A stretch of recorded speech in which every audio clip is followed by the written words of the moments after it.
So then this is the last kind of piece of this equation, because there's really two confusing parts, and it sounds like you guys understand this well. You've got the default's 8 plus 8.5. If you want to go sleeveless, you change it to 8.5.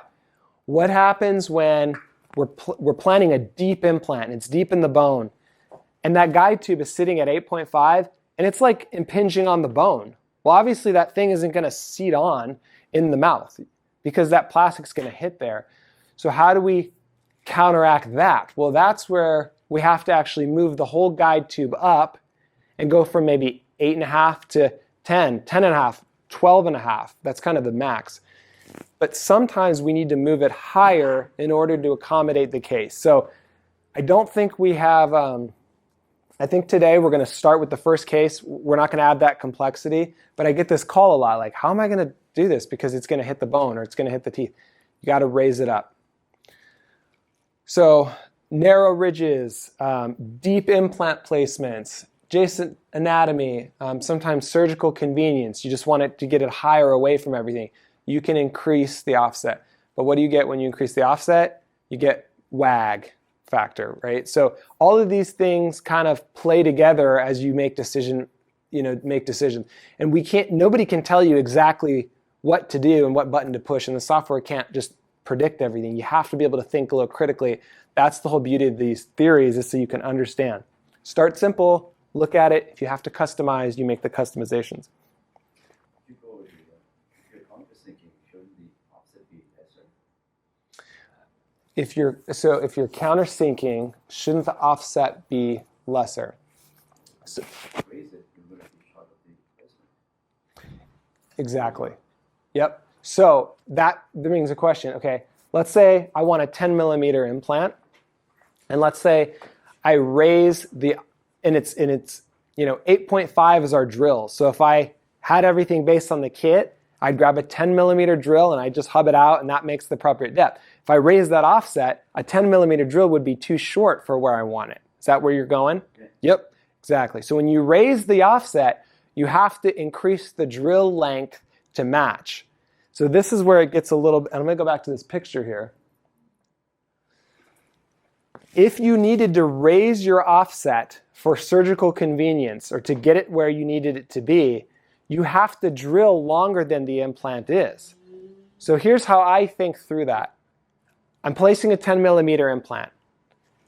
8.5 is my average offset, but I need to raise that 3 millimeters, right? To just get my guide tube where it needs to be. I'm drilling with the 13 millimeter drill and hubbing it out, okay? So let's say this is a 10, and this is set as 8.5, and all is good, and I want my drill to come to right here. If I use a 10 millimeter drill in the kit and I go through it, the drill is going to end right here, and that gives me my proper depth. But let's say I want my implant here, but I have to move this whole guide tube up 3 millimeters. Why would it do that? Why? Because let's say theoretically the bone is here, or the teeth are right here, and you need to move it up. And that goes back to, what are reasons why we need to do that? Deep implant placement, teeth anatomy, bone in the way, right? You could go, countersink or level the bone to counteract that. But if you wanted to just raise this up, but still want your end of your osteotomy here, you've got to take now a 13 millimeter drill. So this is a 10 millimeter implant, and the drill would be normally 10. If I raise this up 3 millimeters, I've got to take the 13 millimeter drill through there, and now it's going to still end right here. Did I lose anybody there? The surgical report at the end will tell you that too, if you drill like this. You're right. You're right. Absolutely. So, and I don't think I've ever really invested much time into that, but I know Blue Sky does that, right? It prints out a report, and it kind of walks you through the surgery at the end of like, these are the drills you should use. And you'll see there's a use for it. I've done maybe 40 or 50 of these now, fully guided, and the more I do these, the more I'm starting to actually change my offset up. Yeah. because you'll plan the whole thing for your implant platform to be maybe 2 millimeters subcrestal or 3 or 4 if it's like an immediate molar and you're way down there. But you'll go fit your guide in, and the bottom portion of the guide tube is hitting the bone. Mm-hmm. You can't get your guide to seat all the way. But you realize, had I planned this with a different offset, that part would be up higher and it won't be hitting your bone. And Yep. so it becomes very useful, especially if you're placing a deep implant. The guide runs into your bone, and you'll learn the hard way that your guide won't see. That's a great picture right there where you can actually point. Yeah, go for it. Yeah. So this is the next picture. This is similar to what we just went through. Here's our guide.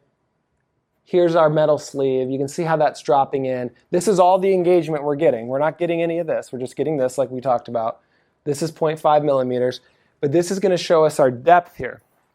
Now, let's say, so in this case, this kit, they want an 11 millimeter implant in there. Let's see if it'll.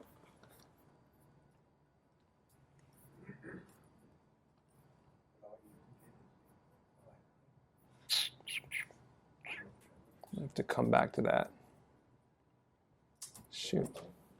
Yeah, why isn't it not? I swore that was a video. Okay. But 11 millimeters. 8.5, if you wanted to place it crestal, 8.5 from here to here, right? 8 to here, 0.5 because you got a metal sleeve. But let's just say I needed to raise this up here, but I still want my implant here. If I raise it up 2 millimeters, I've got to use a 13 millimeter drill instead of the 11 millimeter drill. So whatever amount you raise the offset, you have to match that to use that longer drill. So if it's a 10 millimeter implant and you're raising the guide tube 3 millimeters, you're using a 13 millimeter drill.